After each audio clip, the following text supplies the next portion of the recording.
పత్రిజీకి ప్రతిరూపం PMC. PMC ప్రేక్షక దేవులందరికీ నమస్కారం. బిఎంఎస్ కార్యక్రమానికి స్వాగతం, సుస్వాగతం. రక్షక భటులకి ధ్యానం అవసరమా?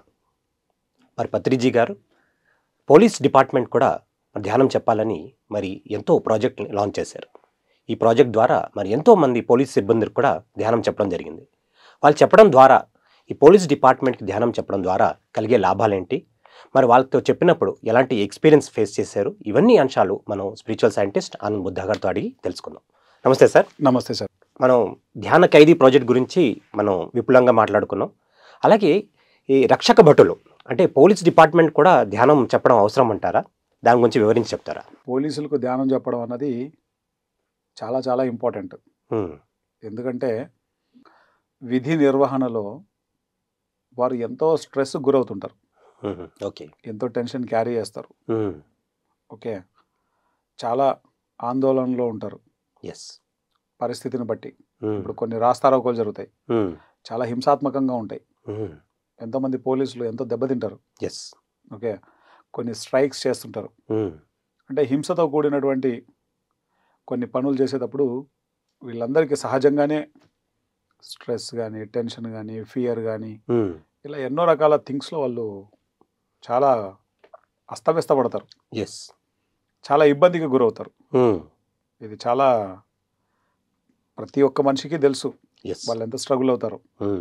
ఎంతోమంది చనిపోతారు కూడా, ఎస్, ఓకే. అట్లాంటి పెద్ద పెద్దవి జరిగినప్పుడు వాళ్ళు స్ట్రాంగ్గా, వాళ్ళు చాలా స్ట్రెంగ్తన్గా ఉండడం చాలా ఇంపార్టెంట్. ఎస్. సో అందుకనే పత్రి సార్ ధ్యాన పోలీస్ అనేటువంటి ప్రాజెక్టును లాంచ్ చేశారు. మన మాస్టర్ ఒక ఆయన ఉన్నారు నాగార్జున సాగర్లో. ఆయన ఈ వర్క్ మీద ఎంత అద్భుతంగా వర్క్ చేస్తున్నారో చెప్పనాలే కాదు. భార్యాభర్తలు ఇద్దరు కలిసి నాగార్జున సాగర్లో గవర్నమెంట్ ఎంప్లాయీస్ వాళ్ళు, వాళ్ళ ఫ్రెండ్ పోలీస్ డిపార్ట్మెంట్లో చాలా హై క్యాడర్లో వాళ్ళ ఫ్రెండ్ ఉన్నాడు అనమాట. సో తన ద్వారా వైఫ్ అండ్ హస్బెండ్ ఇద్దరు చాలా అద్భుతమైనటువంటి వర్క్ చేస్తున్నారు మన నాగార్జున సాగర్ మాస్టర్స్. ఇక్కడ ఒకసారి ఆ క్లాస్కి నేను వెళ్ళాను. వెళ్ళి వాళ్ళకు ఉన్నటువంటి ప్రాబ్లమ్స్ ఏంటో విన్నా నేను ఒకసారి. ఓకే, వాళ్ళకు ధ్యానం అన్నది ఎంత ఇంపార్టెంటో వాళ్ళ బాధలు విన్న తర్వాత నాకు అర్థమైంది. ఎస్, మీకు పర్ఫెక్ట్గా ఇంపార్టెంట్, అందుకే క్లాసులు జరుగుతున్నాయి అనుకున్నా. సో మన అప్పా జంక్షన్, ఇప్పుడు టీఎస్పిఏ జంక్షన్, అక్కడ ఒక పెద్ద పోలీస్ అకాడమీ ఉంది. ఎస్. సో ఆ పోలీస్ అకాడమీలో రెగ్యులర్గా క్లాసులు జరుగుతున్నాయి ఇప్పుడు. సో ఒక క్లాస్కి నేను వెళ్ళినప్పుడు అక్కడ ఉన్నటువంటి మాస్టర్లతో ఇంటరాక్షన్ అవుతే వాళ్ళు చెప్పిన తర్వాత ఎస్, పర్ఫెక్ట్ వర్క్ జరుగుతుంది ఇది అని అనిపించింది. ఎస్. బాధ్యత ఎవరైతే తీసుకుంటారో వాళ్ళకి వాళ్ళ మీద చాలా బరువు ఉంటుంది. ఎస్. ఆ బరువు తెలియకుండానే మనిషిని అసహనానికి, ఫ్రస్ట్రేషన్కి, ఇరిటేషన్కి, చాలా రకాల ఒత్తిళ్లకు, చాలా రకాల టెన్షన్కి, ఎస్, చాలా రకాల భయాలకు గురి చేస్తాయి. అటువంటి వాళ్ళకి వాళ్ళ మైండ్ చాలా పీస్ఫుల్గా ఉండడం చాలా ఇంపార్టెంట్. Yes, okay. వాళ్ళు ఒక మానసిక స్థైర్యంతో, ఓకే, ఒక దృఢ నిశ్చయంతో ఉండడం చాలా ఇంపార్టెంట్. వాళ్ళు కనుక అంటే మనల్ని రక్షించాల్సినటువంటి వాళ్ళకి వాళ్ళే ప్రశాంతంగా లేకపోతే ఆ వ్యవస్థ ఊహించుకోవడానికే కష్టం. ఎస్. కాబట్టి వాళ్ళు మానసికంగా ప్రశాంతంగా ఉండాలన్నా, వాళ్ళు ఆరోగ్యవంతంగా ఉండాలన్నా, ఏ భయాలు లేకుండా వాళ్ళు జీవించాలన్నా ధ్యానం అన్నది తప్పనిసరి. ఓకే. పోలీస్ అకాడమీలో ఈ క్లాసెస్ నిర్వహిస్తున్నప్పుడు చాలామంది పోలీసులు కొంత కఠినంగా ఉంటారు చూడ్డానికి, ఓకే, కానీ లోపల చాలా సెన్సిటివిటీ ఉంటుంది వాళ్ళకి. అదొక మాస్క్ అంతే, అది నాకు అర్థమైన విషయం. ఓకే. ఎందుకంటే వాళ్ళకు ఆ చుట్టూ ఉన్నటువంటి పరిస్థితులు, పరిసరాలు వాళ్ళని అలా తయారు చేస్తాయి. ఓకే. అంటే వాళ్ళతో వాళ్ళు జీవించాలి అంటే ధ్యానం తప్ప వేరే మార్గం లేదు వాళ్ళకి. ప్రతి పోలీసు విధిగా ధ్యానం చేయాల్సిందే ప్రతిరోజు. దెన్ ఒక సరి అయినటువంటి ఒక బాధ్యతతో కూడినటువంటి జాబ్ కాబట్టి అది వాళ్ళ బాధ్యతలు వాళ్ళు సక్రమంగా నిర్వహించాలి అంటే ఫస్ట్ ఆఫ్ ఆల్ ప్రతి పోలీస్ ధ్యానం చేయాలి. ఓకే. ఇక్కడ మనము లాస్ట్ ఎపిసోడ్లో మనం చెప్పుకున్నాం ఖైదీలకు ధ్యానం అనేది ఎందుకు ఇంపార్టెంట్ అని. ఎస్. ఓకే, ఖైదీలకి ఎంత ఇంపార్టెంటో ధ్యానము, పోలీసులకు ఇంకా అంతకన్నా ఎక్కువ ఇంపార్టెంట్. ఓకే. ఎందుకంటే ఇప్పుడు ఖైదీలు ఏం చేస్తారు, వాళ్ళు కొన్ని పనులే చేస్తారు. Okay, yes. కానీ పోలీసుల వరకు వచ్చేసరికి ట్రాఫిక్ పోలీసులు ఉంటారు, సీఎంలని, పిఎంలని, మినిస్టర్లని, ఎమ్మెల్యేలని చూసుకునే పోలీసులు ఉంటారు, ఎస్. కలెక్టర్ల దగ్గర పోలీసులు ఉంటారు, ఒక ఊరిని చూసుకునేటువంటి రక్షక భట వ్యవస్థ వాళ్ళు ఉంటారు, ఎస్. పెద్ద పెద్ద రాస్తారోకోలు, సమ్మెలు, వాటెవర్ ఏదైనా జరిగినప్పుడు వాటికి వీళ్ళందరూ కలిసి వెళ్తుంటారు. ఎస్. ఓకే, ఇప్పుడు ఎన్నో రకాల విపత్కరమైనటువంటి పరిస్థితులలో ముందు వీళ్ళు ఉంటారు. ఎస్. ఇప్పుడు ఒక ఎమ్మెల్యే ఉన్నాడు అనుకో, ఆ ఎమ్మెల్యేని రక్షించడానికి వీళ్ళ ప్రాణాలు పణంగా పెట్టాల్సి వస్తుంది. అవును. ఒక ఎంపీని రక్షించడానికి వీళ్ళ ప్రాణాలు పణంగా పెట్టాల్సి వస్తుంది.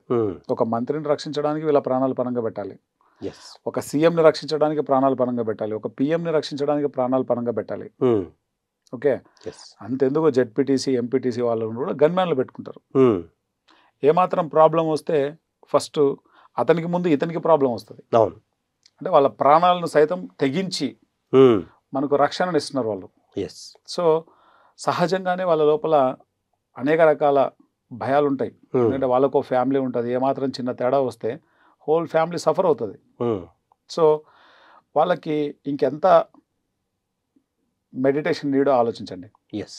సో అందుకే పత్రి సార్ ఏం చేశారు, ఏ జిల్లాకు ఆ జిల్లా, ఏ మండలానికి ఆ మండలం, ఏ రాష్ట్రానికి ఆ రాష్ట్రం పోలీసులకు ధ్యానం చెప్పాలి. ఓకే. కిరణ్ బేడి గారు ఎంత అద్భుతంగా ధ్యానం చెప్పేవారు పోలీసు వాళ్ళకి. ఆవిడ చెప్పి చేయించేవారు. ఆవిడ కిరణ్ బేడి గారు one and only dynamic lady. దాని తర్వాత మన పిరమిడ్ మాస్టర్స్ అందరూ ఎక్కడ వికారాబాద్లో ఎన్ని సెషన్స్ జరిగాయో పోలీసు వాళ్ళకి, వికారాబాద్లో, కరీంనగర్లో, హైదరాబాద్లో, అనేక చోట్ల పోలీసు వాళ్ళందరికీ మనం ధ్యానం చెప్పడం జరిగింది. ప్రకటనలు మీవి, ప్రచారాలు మావి, జీవితంలోని వెలుగులందరివి. పిఎంసి తెలుగు ఛానల్లో మీ యాడ్స్ కోసం సంప్రదించవలసిన ఫోన్ నంబర్స్. మీరు కూడా వెళ్ళి ధ్యానం చెప్పారంటున్నారు చాలా. అలాగే మన పిరమిడ్ మాస్టర్స్ అందరూ కూడా ధ్యానం చెప్పారని అంటున్నారు. ఈ చెప్పడం ద్వారా వాళ్ళలో వచ్చే మార్పులు ఏంటి? అంటే జనరల్గా మీ ఇందాక బిగినింగ్ అయినప్పుడులో మన ఈ సెషన్లో చెప్పారు, వాళ్ళకి ఎంతో స్ట్రెస్కి లోన్ అవుతారు, భయాలకి లోన్ అవుతారు, మరి ఎన్నో రకాల వ్యాధులు కూడా లోన్ అవుతారు. ఎందుకంటే ఇవన్నీ ఉన్నప్పుడు వ్యాధులు కూడా ఖచ్చితంగా వస్తాయి. సో అలాంటప్పుడు ఈ ధ్యానం చేసినప్పుడు వాళ్ళలో ఎలాంటి మార్పులు సంభవించింది, అది కొంచెం విపులీకరించి చెప్తారా? ఇప్పుడు నేను ట్రాఫిక్ పోలీసుల వాళ్ళకి కాకినాడలో ఒకసారి క్లాస్ చెప్పాను. ఓకే. ట్రాఫిక్ పోలీస్ వాళ్ళకి దాదాపు ఒక 1000 పైన ఉంటారు మొత్తం. వాళ్ళకి ఏదో ఒక ట్రైనింగ్ జరుగుతుంది, ఆ ట్రైనింగ్లో భాగంగా అందరు వచ్చారు. ఒక రోజు నన్ను పిలిచారు అక్కడ. ఓకే. వాళ్ళకి ఎన్ని హెల్త్ ఇష్యూస్ ఉన్నాయి తెలుసా, వాళ్ళని ఎవరు పట్టించుకునే వాళ్ళు ఉండరు. అవును, వాళ్ళని ఎవరు పట్టించుకోవట్లేదు. ఎన్ని రకాల హెల్త్ ఇష్యూస్తో సఫర్ అవుతున్నారో తెలుసా, కానీ వాళ్ళు డ్యూటీ చేయాలి. వాళ్ళేమో చాలా బాధ్యతగా డ్యూటీ చేస్తారు. ఇప్పుడు మనము కాసేపు ఎండలో నిలబడాలంటే తట్టుకోలేము, వాళ్ళేమో కంప్లీట్గా ఎండలోనే డ్యూటీ చేయాలి. చలికి మనం తట్టుకోలేం, వాళ్ళేమో చలిగా డ్యూటీ చేయాలి, వర్షంలో డ్యూటీ చేయాలి. వాళ్ళ చాలా టిపికల్ పోస్ట్ అది, చాలా కఠినతరమైనటువంటి పోస్ట్ అది. సో వాళ్ళకి ఈ ధ్యానం అనేది ఎంతో అద్భుతంగా ఉపయోగపడింది ఆ ట్రైనింగ్ లో. వాళ్ళకి ఎంత శక్తివంతంగా అనిపించిందని చెప్పారు వాళ్ళు, వాళ్ళ ఫీడ్బ్యాక్ అది. దాని తర్వాత ఎప్పుడు కనబడితే అప్పుడు మెడిటేషన్ సార్ అని చెప్పేటోళ్ళు. దాదాపు ఒక 2 నెలలు అక్కడ మొత్తం చుట్టుపక్కలంతా తిరిగి ధ్యానం నేర్పించేవాడిని స్కూల్స్లలో. ఓకే. సో అప్పుడు వీళ్ళందరూ పరిచయం అయ్యారు బాగా. ఆ ట్రైనింగ్ మనం ఇచ్చాం కదా, కనపడినప్పుడల్లా వాళ్ళు ఒక మంచి ఫీల్తో మాట్లాడేవాళ్ళు. ఒకటి ట్రాఫిక్ పోలీసులైనా, ఇక్కడ మనం పోలీస్ అకాడమీలో ఇచ్చినటువంటి మామూలు పోలీసు వాళ్ళకైనా నేను అబ్జర్వ్ చేసింది ఏంటంటే మెయిన్ హెల్త్ ఫ్యాక్టర్. చాలా వాళ్ళకి అంటే ఎక్సర్సైజెస్ చేస్తున్నా లేకపోతే ఇంకోటి ఉన్నా వాళ్ళకు ఉన్నటువంటి ఆరోగ్యపు అలవాట్ల రీత్యా చాలా హెల్త్ని కోల్పోతున్నారు వాళ్ళు. ఓకే. అండ్ వాళ్ళకి టైమింగ్స్తో సంబంధం లేకుండా ఉంటాయి డ్యూటీలు. సో దానివల్ల వాళ్ళకి హెల్త్, సో మెడిటేషన్ వల్ల హెల్త్ అనేది చాలా ఇంపార్టెంట్ కాబట్టి, అద్భుతకరమైనటువంటి హెల్త్ మెడిటేషన్ వల్ల వస్తుంది కాబట్టి వాళ్ళు కూడా చాలా హ్యాపీగా అడాప్ట్ చేసేసుకున్నారు. ఈ ధ్యాన పోలీస్ అనేటువంటి ప్రాజెక్ట్ హిట్ కావడానికి కారణం అదే. వాళ్ళు అంత చక్కగా రిసీవ్ చేసుకుంటున్నారు కాబట్టి ఇంకా అద్భుతంగా నడుస్తున్నాయి అవన్నీ. అచ్చా. అంటే జనరల్గా మన ఫిలిమ్స్లో చూస్తే కనుక సూపర్ కాప్ సూపర్ పోలీస్ అని అంటూ ఉంటారు. ఒకే టైంలో అన్ని 4-5 పనులు చేసేస్తూ ఉంటారు. కానీ వాస్తవంలో ఈ రకంగా ఇలాంటి ఇబ్బందులు పడతారా అని మీరు చెప్తుంటే తెలుస్తుంది. ఎందుకు ఏం వాళ్ళే మనుషులు కదా, ఎస్ వాళ్ళు కూడా మనుషులే కదా ఎస్ మరి. సో ఒకటి హెల్త్ పాయింట్. ఎస్ రెండోది ఏంటంటే ఇప్పుడు ఖైదీలను ట్రీట్ చేసే విషయంలో వీళ్ళు కూడా ఒక్కొక్కసారి ఖైదీల్లాగా మారిపోతారు. ఓకే. ఇప్పుడు కొంతమంది ఖైదీలు కరడు కట్టిన తీవ్రవాదులు వీళ్ళందరూ వీళ్ళను ట్రీట్ చేసేటువంటి విధానంలో వీళ్ళకి ఏమైపోతుందంటే ఒకనొక టైంలో వాళ్ళలాగే వీళ్ళు బిహేవ్ చేయడం మొదలు పెడుతుంటారు తెలియకుండా ఇంట్లో. ఓకే. సో దాన్ని అక్కడే వదిలేయాలి, అక్కడే వదిలేసి ఇంటికి రావాలి. ఎస్. చాలామంది పోలీసులు ఏం చేస్తారంటే వాళ్ళు వచ్చి చెప్పిన విషయాలు, సార్ మేము ఇక్కడ ఖైదీల దగ్గర ఎలా అయితే వ్యవహరిస్తున్నామో ఇంటికి పోయి కూడా కుటుంబంతో ఉన్న మా పిల్లలతో కానీ భార్యతో కానీ అలా వ్యవహరిస్తున్నాం సార్, మాకే తప్పు అనిపిస్తుంది కానీ ఏంటి సార్ ఇలా జరుగుతుంది అంటారు. అంటే అనవేర్ అయిపోయినారు వాళ్ళు. ఎస్. ఇప్పుడు ఖైదీలు వేరు, ఇంట్లో వాళ్ళు వేరు కదా. సో ఏమైపోతుందంటే వీళ్ళని డీల్ చేసి చేసి చేసి ఆ ఎనర్జీ క్యారీ అవుతూ ఉంటుంది, ఎక్కడికక్కడ దాన్ని వదిలేయాలి. ఎస్. వదిలేకపోతే ఏమవుతుంది, అది క్యారీ అయిపోతుంది, దాని ఇంపాక్ట్ మొత్తం హోల్ ఫ్యామిలీ అంతా సఫర్ అవ్వాల్సి వస్తుంది. ఎస్. అందుకే ఈ వ్యక్తి సరిగ్గా ఉంటే ఆ వ్యక్తి కుటుంబం, ఆ వ్యక్తి తాలూకా సరౌండింగ్స్ అన్నీ ప్రశాంతంగా ఉంటాయి. ఎస్. ఈ వ్యక్తి కనుక పీస్ఫుల్గా లేకపోతే ఆ వ్యక్తి బాగుండడు, ఆ వ్యక్తి ఫ్యామిలీ బాగుండదు, ఆ వ్యక్తి సరౌండింగ్స్ అంతకంటే బాగుండదు. ప్లస్ అతను చేసే పని కూడా అంత లాభదాయకంగా ఉండాలి అంటే సమాజానికి. ఒకసారి ఏం చేశానంటే నేను టాపిక్స్ అన్నీ అయిపోయిన తర్వాత అతను వచ్చి నాతో మాట్లాడుతున్నాడు. ఓకే. చెప్పిన తర్వాత ధ్యానం చేయించిన తర్వాత, మీరైతే చెప్పారు కానీ సార్ క్షమాగుణం అని ఇంకోటని ఇంకోటని, ఇప్పుడు మా పైన హెడ్ ఉన్నాడు, బూతులు తిడతాడు సార్ మమ్మల్ని, చాలా మాట్లాడకూడని మాటలన్నీ మాట్లాడతాడు, చాలా తిట్టాడు సార్, ఎలా మర్చిపోతాం సార్ అవన్నీ అని చెప్పేసి సఫర్ అవుతున్నాడు. ఎస్. అంటే ఎందుకు వాళ్ళు అలా తయారవుతారు? ఒక బాధ్యతగా ఉండాల్సిన ఒక వ్యక్తి ఎందుకు అలా బాధ్యత లేకుండా తయారవుతారు? ఏకైక కారణం ఏంటంటే వాళ్ళకి వాళ్ళ పై వాళ్ళ నుంచి ఉండేటువంటి స్ట్రెస్, టెన్షను. సో ఈ రీజన్స్ అన్నింటి వల్ల ఏమవుతారంటే వాళ్ళు ఏదైతే వాళ్ళ ఓన్ నేచర్ ఉంటుందో దాని నుంచి బయటకు వచ్చేస్తారు. ఆ ప్రెషర్ నడిపించేస్తుంది మనిషిని, ఆ టెన్షన్ నడిపించేస్తుంది, ఆ ఫియర్ నడిపించేస్తుంది. సో దాంట్లో అతను ఏం మాట్లాడతాడో అతనికి తెలియదు, ఏం చేస్తుంటాడో అతనికి తెలియదు.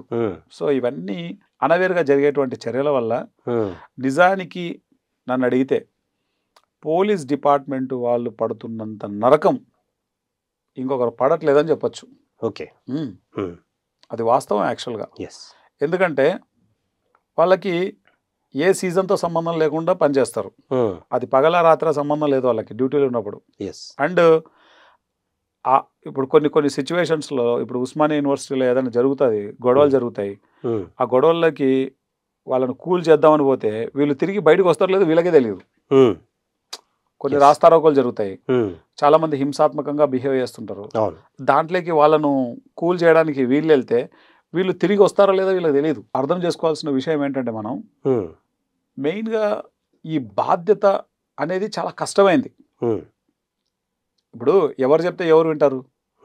ఇంతకుముందు పోలీసు అంటే భయపడేవాళ్ళు, ఇప్పుడు పోలీసులు అంటే భయం ఎక్కడుంది? పోలీసుల మీదకే తిరిగి మాట్లాడతారు, పోలీసులనే తిరిగి కొడతారు, పోలీసుల మీదకే వెళ్తున్నారు. ఒకప్పుడు ఉన్నటువంటి వాతావరణం ఇప్పుడు లేదు. దానివలన వాళ్ళ బాధ్యత చేయడం వాళ్ళకి మరింత కష్టతరం అయిపోయింది. ఇప్పుడు ఎక్కడో ఉంటారు కొంతమంది పోలీసు వాళ్ళు ఏదో రకంగా మిస్బిహేవ్ చేసేవాళ్ళు, అందరూ అలా ఉండరు కదా. అందరూ అలా ఉంటే కనుక సొసైటీలో ఎందుకు ఉంటుంది? ఓకే. సో ఇప్పుడు ఏమైపోయిందంటే వీళ్ళు ఈ యొక్క సిచ్యువేషన్స్లలో నుంచి వాళ్ళను వాళ్ళు కాపాడుకుంటూ అందరినీ కాపాడాలి, సమాజాన్ని కాపాడాలి, అది పోలీసు యొక్క ధర్మం. సో ఇదంతా చెప్పడానికి చాలా ఈజీనే, మనం మాట్లాడుతున్నందుకు కూడా మనకు కూడా చాలా ఈజీ అని ఉంటుంది, కానీ ఇది ఆచరణలో చాలా డిఫికల్ట్. వాళ్ళు క్యారీ చేసే స్ట్రెస్, టెన్షన్, ఫియర్స్, అనేక రకాల థింగ్స్ అన్నిటి వల్ల మామూలుగా నలగరు వాళ్ళు. అందుకే పోలీసు వాళ్ళు మాట్లాడడానికి వెంటనే కోపం వస్తుంటుంది వాళ్ళకి. ఎందుకంటే ఆల్రెడీ కోపమే ఉంటుంది లోపల, ఒక ఇరిటేషన్, ఒక ఫ్రస్ట్రేషన్ లోపల ఉంటుంది. నీ కోపం రాగా నవ్వెట్లు వస్తుంది? ఆ జాబ్ అట్లాంటిది. కరెక్ట్. పొద్దున్న లేస్తే ఖైదీలతో తిరిగి, పొద్దున్న లేస్తే ప్రాబ్లమ్స్ వింటూ, పొద్దున్న లేస్తే గొడవలలో తిరుగుతూ, పొద్దున్న లేస్తే ఇవే పంచాయితీ. పొద్దున్న లేస్తే ఇంకా నీకు కోపం రాక ఏమొస్తుంది? అవునా కదా? సో మరి అట్లాంటి వ్యక్తి ధ్యానం చేయకపోతే ఏమవుతుంది? వాడే పెద్ద సైకో కింద తయారవుతారు. 100% ప్రాబ్లం, Yes. చాలా పెద్ద ప్రాబ్లం అది. సో కాబట్టి పత్రి సార్ ఏం చేశారు, సింపుల్గా నాయన నీకు ధ్యానం అవసరం కాబట్టి ధ్యాన పోలీస్ అనేటువంటి ప్రాజెక్ట్ పెట్టేశారు. ఎస్. చక్కగా అందరు పోలీసులకి ధ్యానం అద్భుతంగా అందుతోంది. ముఖ్యంగా మన మాస్టర్స్ నిజంగా చాలా గ్రేట్. ఏంటంటే ఎక్కడెక్కడి నుంచో, ఇప్పుడు టీఎస్పీ అనేది నాకు దగ్గర, ఎస్.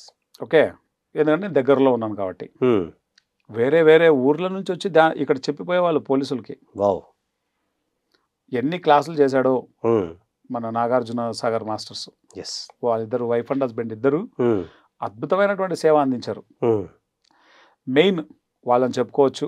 రెండు, ఇక్కడ వికారాబాద్లో క్వాంటమ్ లైఫ్ యూనివర్సిటీ నుంచి ఇక్కడ వీళ్ళు కూడా చాలా బాగా చేశారు. పోలీసు వాళ్ళందరికీ చక్కగా ధ్యానం నేర్పించారు. అండ్ కరీంనగర్లో అరుణ్ జ్యోతి మేడం, మన బాలకృష్ణ సారు, ఈ టీం అంతా కలిసి మొత్తం ఎంటైర్ సేత్ టీం అంతా కూడా బాగా వర్క్ చేశారు. అండ్ వరంగల్లో కిషన్ రెడ్డి గారు, చాలా అద్భుతమైనటువంటి వర్క్ ఇది.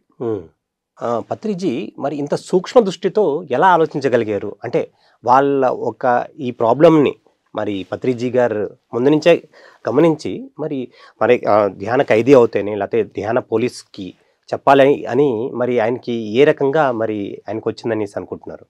అంటే ఆ ఒక ఆలోచన సారు మెయిన్గా చెప్పాలంటే ప్యారలల్గా ఒక గవర్నమెంట్ని ఎస్టాబ్లిష్ చేశారు, పిఎస్ఎస్ఎం అనేటువంటి పేరుతో. ఈ భూమి మీద ఎన్ని వ్యవస్థలు ఉన్నాయో అన్ని వ్యవస్థలకు అన్ని ప్రత్యామ్నాయాలు పెట్టేశారు పత్రి సార్. ఖైదీలు ఉంటే కనుక ధ్యాన ఖైదీ పెట్టాడు, ఎస్. విద్యార్థి ఉంటే ధ్యాన విద్యార్థి పెట్టాడు, పోలీసు ఉంటే ధ్యాన పోలీసు పెట్టాడు, వ్యవసాయం ఉంటే ధ్యాన వ్యవసాయం పెట్టారు, గ్రామీణులు ఉంటే ధ్యాన గ్రామీణం పెట్టేశారు. అట్లా దేనికి దానికి ప్యారలల్గా ఒక వ్యవస్థను తీసుకొచ్చేసారు సారు. ఎస్. ప్రతి వ్యక్తికి ఆ వ్యక్తి ఏ పొజిషన్లో ఉన్నా ఏ పోస్ట్లో ఉన్నా ధ్యానం మాత్రం ఇంపార్టెంట్. ఈ ప్రపంచంలో ఎలాంటి సమస్యలు ఉన్నా కానీ దానికి ఒకటే సింగిల్ పాయింట్ సొల్యూషన్ ధ్యానం అనేది పత్రిజీ గారికి అర్థమైందని నాకు 100%.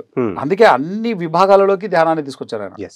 సచివాలయం అంటే ధ్యాన సచివాలయం, ఏమన్నా మాట్లాడు, పక్కన ధ్యానం అనేది తీసుకొచ్చి పెట్టేశాడు. ఎందుకంటే meditation is the solution for all problems. ప్రకటనలు మీవి, ప్రచారాలు మావి, జీవితంలోని వెలుగులందరివి. పిఎంసి తెలుగు ఛానల్లో మీ యాడ్స్ కోసం సంప్రదించవలసిన ఫోన్ నంబర్స్. మన ప్రపంచంలో ఉన్న ఎన్నో అంటే పీస్ ఓరియంటెడ్ ఆర్గనైజేషన్స్ ఉన్నాయి. యునెస్కో అనేసి, యుఎన్ఓ అనేసి, యుఎన్ మరి ఎంతో చేస్తుంది. సో వీళ్ళందరూ కూడా చేయలేనిది మరి బ్రహ్మశ్రీ సుభాష్ పత్రిజీ మరి ఈ ఒక ధ్యానం చెప్పడం ద్వారా అన్ని సమస్యలకి ఈ పరిష్కారం ధ్యానంలోనే ఉంది అని ఆయన కనుక్కొని మరి అందరికీ చెప్పడం జరిగింది. సో ఈ అంశంలో మీరు ఏం చెప్తారు? 100% కరెక్ట్. అది ఎస్. అన్ని గుర్తిస్తాయి కూడా నెమ్మదిగా, యునెస్కో కానీ ఇవన్నీ గుర్తిస్తాయి. ఇప్పుడు కొంతమందికి నోబెల్ బహుమతి చనిపోయిన తర్వాత వచ్చింది, బతికున్నప్పుడు రాలే వాళ్ళకి. ఎందుకు రాలేదంటే ఏం చెప్తాం, అప్పుడు గుర్తించలేదు అంతే. యాక్చువల్గా ఈ భూమండలం మీద ఏ వ్యక్తి చేయని ఒక అద్భుతాన్ని పత్రి సార్ చేశారు. ఎందుకంటే ఇప్పుడు ఒక పని చేస్తే నాకేమొస్తుందని ఆలోచించే ఈ కాలంలో ఓ రూపాయి గురించి కూడా ఆలోచించుకోకుండా నిస్వార్థంగా సేవ చేసిన ఏకైక వ్యక్తి పత్రి సార్. ఆయనలాగా కొన్ని వందల మంది వేల మందితో పని చేయించారు ఆయన. ఈరోజు ఇప్పుడు డబ్బు ఇస్తే కూడా సక్రమంగా పని అవ్వదు, డబ్బు ఖర్చు పెడితే కూడా ఈ సమయానికి ఈ పని అవ్వాలంటే ఆ పని అవ్వదు. అలాంటిది ఏ డబ్బు లేకుండా ఇన్ని పనులు ఇంత సక్రమంగా జరుగుతున్నాయి. ఓకే, ఒక వ్యవస్థనే క్రియేట్ చేశారు ఆయన. ఇప్పుడు ఒక స్టేట్ని నడపడానికి ఒక గవర్నమెంట్ ఉంటుంది. పిఎస్ఎస్ఎం అనేది ఒక గవర్నమెంట్, ఒక ప్యారలల్ గవర్నమెంట్. ఇది వితౌట్ ఎనీ ఫైనాన్షియల్ అసిస్టెన్స్, ఒక రూపాయి లేకుండా చాలా గవర్నమెంట్, ప్యారలల్ గవర్నమెంట్ ఇది. సో ఎక్కడ ఒక రూపాయి లాభాపేక్ష లేకుండా, అంత ఈజీ ఏం కాదు ఇది. అందరినీ కూడా ఒకటే తాటి మీద నడిపించడం అన్నది కూడా చాలా కష్టం కదా. ఇప్పుడు మనం ఒక ఫ్యామిలీలోనే సపోజ్ ఒక అన్నయ్య ఉన్నాడు, తమ్ముడు ఉన్నాడు, చెల్లెలు ఉన్నారు, వీళ్ళందరూ కూడా ఒక తాటి మీద తీసుకురావాలంటే మన ఫ్యామిలీలోనే చాలా ఇబ్బందులు ఉంటాయి. అలాంటిది మనకి పరిచయం లేని వ్యక్తులు సొసైటీలో అందరినీ ఒక తాటి మీద తీసుకొచ్చి వాళ్ళందరి చేత ధ్యాన శాకాహారం కింద అయ్యేటట్టు చేసి మరి ధ్యానం గురించి ప్రచారం చేసేటట్టు చేయడం అన్నది మరి ఎంత కష్టమైన పని. అది ఎంతో సులువుగా చేసి మరి పత్రిజీ గారు చేయడం జరిగింది. అదే దీని కొనసాగింపుగా ఇప్పుడు ఒక ట్రస్ట్ స్టార్ట్ చేస్తున్నారు. అంటే ధ్యాన పోలీస్ అనేది ఒక ట్రస్ట్ ఫామ్ అవుతుంది, ఒక ఆర్గనైజేషన్ ఫామ్ అవుతుంది. Very good. So Nagarjuna Sagar masters చెప్పాను కదా, వాళ్ళు దీన్ని స్టార్ట్ చేస్తున్నారు. దీని కొనసాగింపు. అంటే యావత్ వరల్డ్ వైడ్గా పోలీసులందరికీ ధ్యానం చెప్పడం అన్నది వాళ్ళ యొక్క బాధ్యత. ఓ వెరీ గుడ్. ఎప్పుడైతే ఇది జరుగుతుందో చాలా హింస ఆగుతుంది. ఇప్పుడు ఎందుకు హింస ఆగుతుందని చెప్తున్నానంటే, ఇప్పుడు పోలీసుల దగ్గర నాన్ వెజిటేరియన్ ఎక్కువ. ఓకే. ఎందుకంటే ఇప్పుడు కండలు రావాలన్నా, ఎముకలు బలిష్టంగా ఉండాలన్నా నాన్ వెజ్ తినాలనేది నూరిపోసారు అందరికీ. ఎస్. చాలా ఎక్కువ ఉంటుంది నాన్ వెజ్ పోలీసు వాళ్ళల్లో. ఓకే. సో ఇప్పుడు ధ్యానం చేస్తూ చాలా మంది వెజిటేరియన్స్ అయిపోయారు. కొంతమంది అయితే కనుక అద్భుతమైనటువంటి భగవద్గీత చెప్తున్నారు. కొంతమంది మంచి శాస్త్రవేత్తలాగా తయారైపోయారు పోలీసులు. ఓకే. కొంతమంది పోలీసులు సైన్స్ ఆఫ్ మెడిటేషన్ అద్భుతంగా చెప్తున్నారు. ఎక్సలెంట్. ఇప్పుడు నేర్చుకుని వాళ్ళకు మాస్టర్ లాగా తయారైపోయారు వాళ్ళు. మరి చిన్న విషయం కాదుగా. కరెక్ట్. సో ఇప్పుడు అల్టిమేట్గా ఏం జరుగుతుందంటే పోలీసులలో ఎంతో మార్పు వస్తుంది. ఎస్. వీళ్ళు కూడా ఒకప్పుడు పోలీసు ఖైదీని చాలా చూసే విధానం వేరు. హీనంగా చూసేవారు. ఇప్పుడు పోలీసులు నాయన ధ్యానం చేయరా, ఏదో చేసే అయిపోయింది, అయిందేదో అయిపోయింది, ఇప్పుడు ధ్యానం చేయ చక్కగా. సో పోలీసులే ఖైదీలకు ధ్యానం చెప్తున్నారు. అంటే వీళ్ళల్లో ఆ జ్ఞానం వచ్చింది కాబట్టి వేరే వారికి జ్ఞానం పంచగలుగుతున్నారు. ఇప్పుడు నా దగ్గర జ్ఞానం లేకపోతే నేను వేరే వాళ్ళకి ఏం పంచుతాను? అంతే కదా, ఆ జ్ఞానం ఏం పంచుతాను కదా. సో కాబట్టి పోలీసులు ఈరోజు ఎంతో ఆనందంగా జీవిస్తున్నారు, ధ్యానం చేసే పోలీసులు అంతా కూడా. ఎంతో మంది నా ఫ్రెండ్స్ ఉన్నారు, చాలా మంది పోలీసులు ఉన్నారు. ఇప్పుడు ఉస్మానియా యూనివర్సిటీ నుంచి చాలా మంది ఇప్పుడు పోలీసులు అయ్యారు కదా. వాళ్ళంతా మనం వాళ్ళు స్టూడెంట్స్ గా ఉన్నప్పుడు మనం ధ్యానం చెప్పాం వాళ్ళందరికీ. సో ఇప్పుడు వాళ్ళందరూ ఎంత హాయిగా ఉన్నారు. వాళ్ళకి మామూలు పోలీసు వాళ్ళకి చాలా తేడా ఉంటది. ఇప్పుడు ఏమైతుందంటే మనము నేరస్తుల్ని అంటే మనము ట్రీట్ చేసేటువంటి విధానము, ఆ ట్రీట్ చేసేటువంటి దాంట్లో తెలియకుండానే అవి క్యారీ అవుతాయి ఇంటికి. ఇంటి దగ్గర కూడా అలాంటి బిహేవ్ చేస్తుంటాం అన్కాన్షియస్లీ, అనావేరుగా చేస్తుంటాం. కానీ దానివల్ల ఫ్యామిలీ సఫర్ అవుతుంది. మెడిటేషన్ ఉందనుకో ఆ ఎరుక మనకు ఉంటుంది, మనం అది అక్కడే వదిలేస్తాం, ఫ్యామిలీ లాగా జీవిస్తాం. ఇప్పుడు నేరస్తుడితో మనం ఉన్నట్లు ఫ్యామిలీ వాళ్ళతో ఉంటే వాళ్ళు ఎంత సఫర్ అవుతారు, అవునా కదా. అట్ ది సేమ్ టైం ఇప్పుడు ఎన్నో రకాల ఈ ఖైదీలను పట్టుకోవడంలో ఈ పోలీసులు పడేటువంటి బాధలు, తంటాలు మామూలుగా ఉండవు వీళ్ళకి. చాలా టార్చర్ అది. ఒక హెల్త్ బాగున్న వాళ్ళైతే ఓకే, కానీ హెల్త్ బాగాలేని వాళ్ళు ఎంతో సఫర్ అవుతారు ఇక్కడ. ఆ టార్చర్ అంతా వాళ్ళు ఇంకొక రూపంలో ఎక్స్ప్రెస్ చేస్తుంటారు. సో ఒక చోట ఎక్స్ప్రెస్ చేయాల్సింది ఇంకో చోట పోయి ఎక్స్ప్రెస్ చేస్తుంటారు. దీనివల్ల వాళ్ళు సఫర్ అవుతుంటారు పాపం ఇంటర్నల్గా. ఆపోజిట్లో వాళ్ళ ఫ్యామిలీ మెంబర్స్ సఫర్ అవుతుంటారు. సో వీళ్ళు ధ్యానం చేయడం అన్నది చాలా ఇంపార్టెంట్. అందుకే ఈ ధ్యాన పోలీస్ అన్నది పత్రి సార్ శ్రీకారం చుట్టారు. దానికి కొనసాగింపుగా ఇప్పుడు ఒక మూమెంట్ రాబోతుంది, అది ధ్యాన పోలీస్ ప్రాజెక్ట్ అనేది రాబోతుంది. ఇంకా ప్రపంచం అంతా ఈ భూమి మీద ఏ దేశంలో అయినా సరే పోలీస్ అంటూ ఉంటే అతను ధ్యానం చేయాల్సిందే. అటువంటి యొక్క వ్యవస్థని ఇప్పుడు తీసుకొస్తున్నారు. ఇప్పుడు నెమ్మదిగా ఇక్కడ నుంచి స్టార్ట్ అవుతుంది. Very good. హైదరాబాద్ నుంచి స్టార్ట్ అవుతుంది అది. ఎస్ ఆనంద్ గారు, మరి బ్రహ్మశ్రీ పత్రి సార్ ఎంతో అద్భుతంగా మరి ధ్యాన ప్రాజెక్ట్స్లో మరి ఎన్నో ప్రాజెక్ట్స్ మరి సార్ చేపట్టారు. దాంట్లో ఈ పోలీస్కి సంబంధించిన ఈ ప్రాజెక్ట్ కూడా మరి ఎంతో అద్భుతంగా చేపట్టారు. మరి ఈ ఒక్క స్టెప్ తీసుకోవడం మూలంగా మరి ఎంతోమంది పోలీసులకి ఈ ఒక్క విషయం చేరుతోంది. సో వాళ్ళందరిలో కూడా ఎంతో మార్పులు వస్తుంది. దాని మూలంగా వాళ్ళు చేసే పని విధానంలో మార్పు వస్తుంది, అలాగే వాళ్ళు ఖైదీని చూసే ఒక విధానంలో మార్పు వస్తుంది. తర్వాత సమాజంలో కూడా వాళ్ళు ఎంతో అంత మార్పు తేయడానికి దోహదపడతారు. మరి ఇవన్నీ అంశాలు మీరు చెప్పినందుకు మీకు ఎంతో కృతజ్ఞతలు. Thank you sir. Thank you very much. So ఇదండి ఇవాల్టి బిఎంఎస్ ఎపిసోడ్. ఇంకొక ఎపిసోడ్లో మళ్ళీ కలుసుకుందాం. అంతవరకు సెలవు.